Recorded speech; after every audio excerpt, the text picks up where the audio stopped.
Hey everybody, today's honors geometry lesson is from section 3.5 in your textbook entitled Angles of a Polygon. First, we're going to start just by giving some examples of what polygons look like.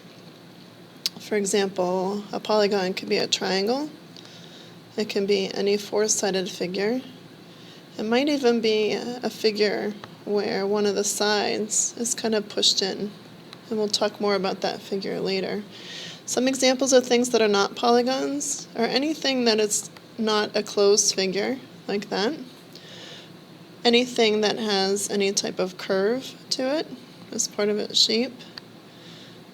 Another example is where there's a line that crosses through the interior of the figure. So this is not a polygon, although you can say that it's made up of two separate distinct triangles, but altogether this whole figure is not a polygon.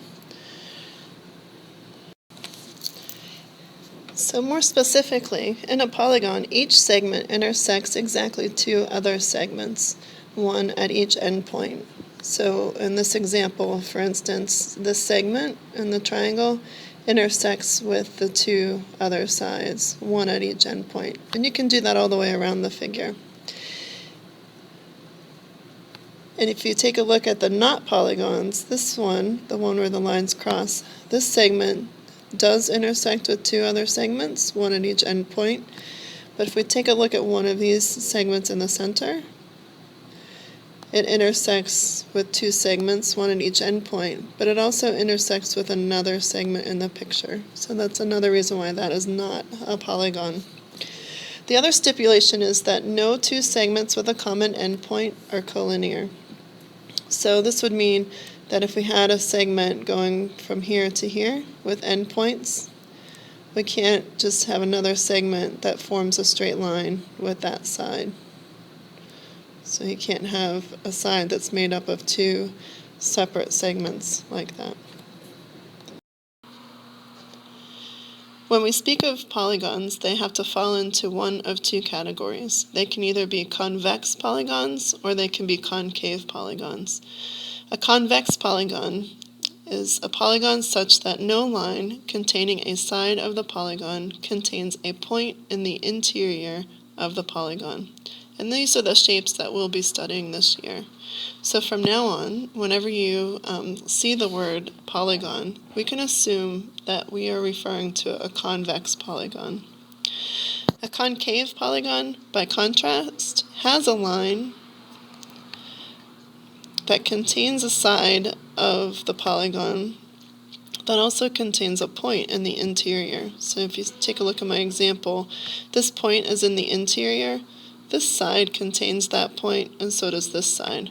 So that means that this is definitely not convex, so we call it a concave polygon. We classify polygons based on their number of sides that they have. For instance, 3 sides means that it's a triangle. 4 sides, it's a quadrilateral. 5 sides, it's a pentagon. 6 sides, we know as a hexagon. 7 sides, well, actually there are at least 2 different names for a 7-sided figure. The name that we are going to be using in geometry is a heptagon. 8 sides, that refers to an octagon. 9 sides refers to a nonagon. And 10 sides, think decade, right? So a 10-sided polygon is referred to as a decagon. Now, in general, if we just want to talk about an n-sided figure, meaning it has n number of sides, so any number of sides, then we refer to that as an n-gon. The diagonal of a polygon is a segment joining two non-consecutive vertices. So it's a line segment that joins two vertices that are not one right after each other. In a quadrilateral, we can draw 2 diagonals, but we're only going to draw one for what we're going to do next. So notice that in this quadrilateral, by drawing one diagonal, or all the possible diagonals from this vertex, that this space is divided into 2 separate triangles. So If we wanted to find the sum of all the angles in this quadrilateral, we can think of it as adding all of these angles together and all of these angles together. Now, even though we don't know any specific angle measure, we can still find that sum, because we know that the sum of the angles in a triangle is 180 degrees, and we have two triangles now. We can find that angle sum by doing 2 times 180, which is equal to 360. So in any quadrilateral, any four-sided polygon, if you added up the measures of all four interior angles, you would get 360 degrees. If we apply the same logic to a pentagon, from a single vertex you can divide it into three triangles, each of which has an angle sum of 180 degrees. Therefore, for a pentagon, the sum of all the interior angles is 3 times 180, or 540. And finally, with a hexagon, again, going from one vertex, draw all the possible diagonals. So we've got 1, 2, 3, but that divides the space into four triangles, each of which has a sum of 180 degrees for the three angles. So the angle sum for a hexagon becomes 4 times 180, which is 720 degrees.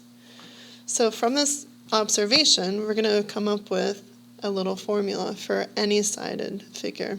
If you take a look, and a quadrilateral has four sides, but when we divided into triangles, we created two triangles.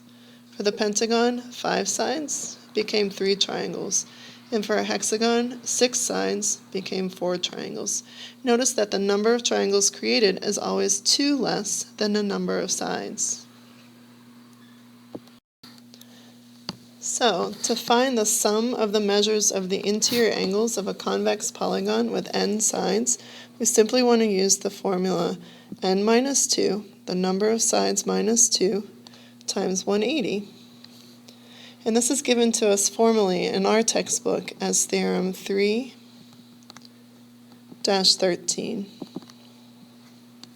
And it states the sum of the measures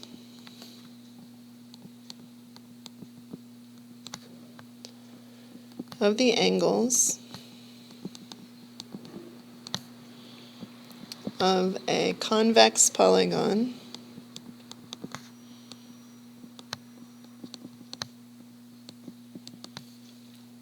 with n sides is n minus 2 times 180. Now, if we want to continue on with the sum of the angles, we're going to take a look next at the sum of the measures of the exterior angles of any convex polygon. So let's take a look at a triangle. And what we're going to do is draw a triangle so that we have an exterior angle drawn at each of the three vertices.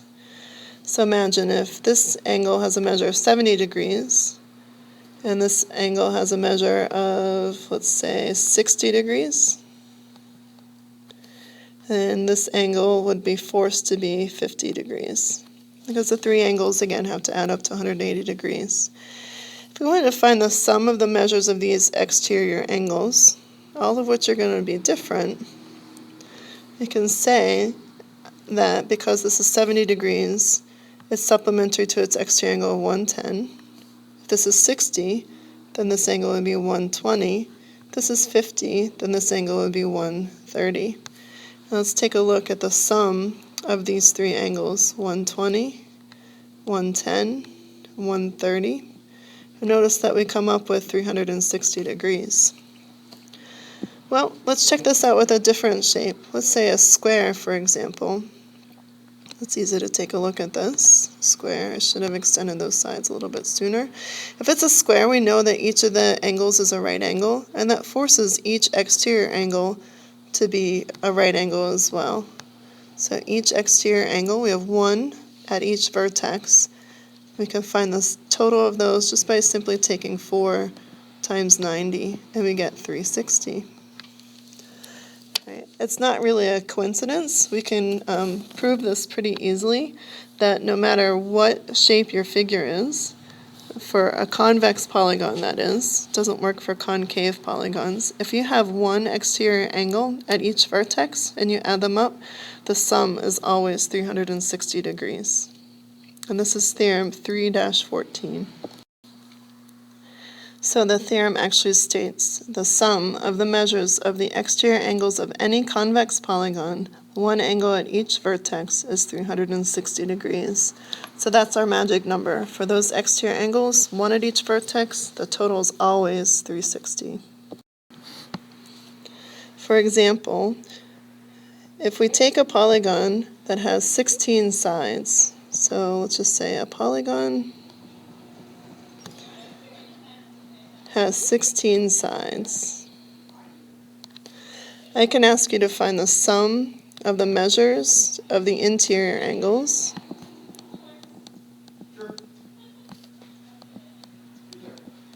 And I can also ask you to find the sum of the measures of the exterior angles.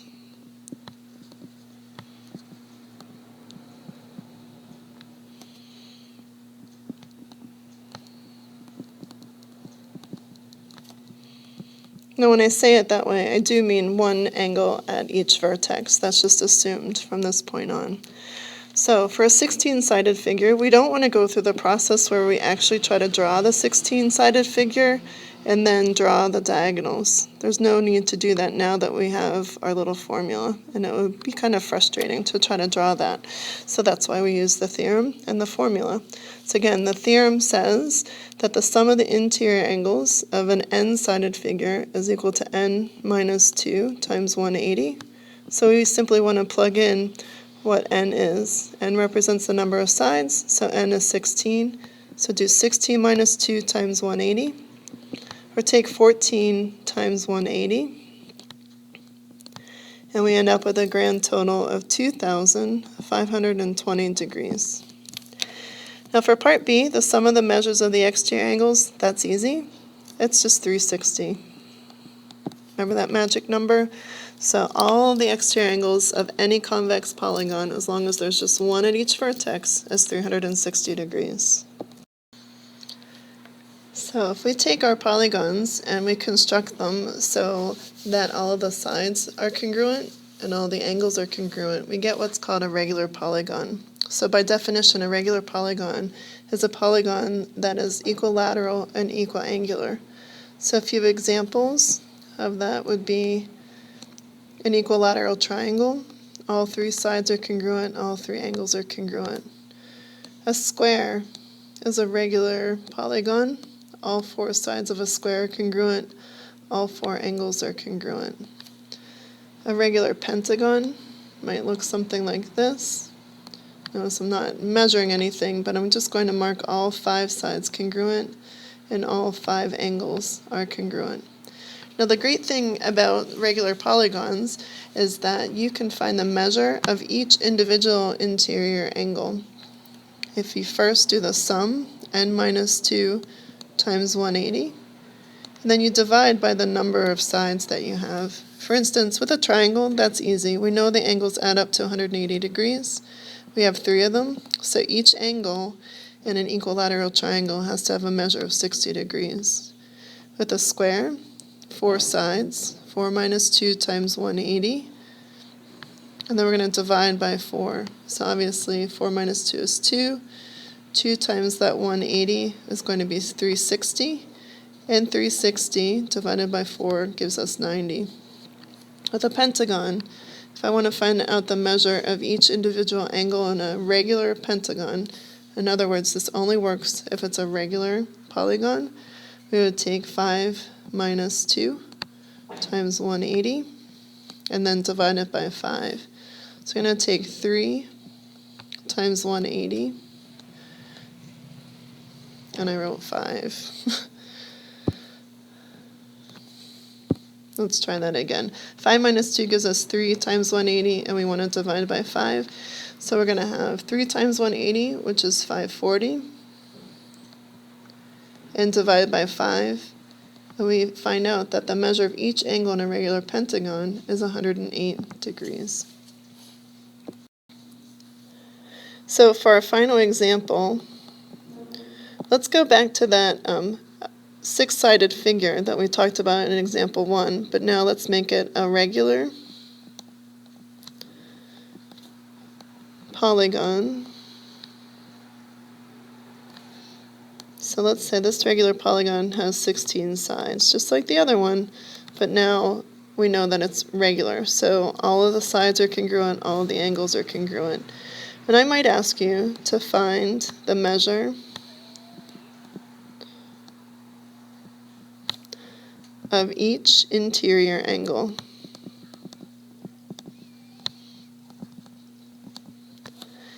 And I also will probably be asking you the question where I say find the measure of each exterior angle.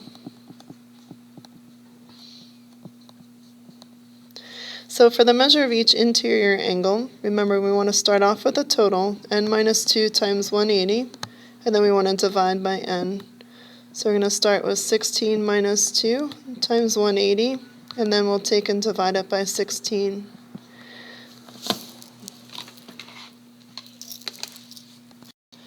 So 16 minus 2 is 14 times 180 divided by 16.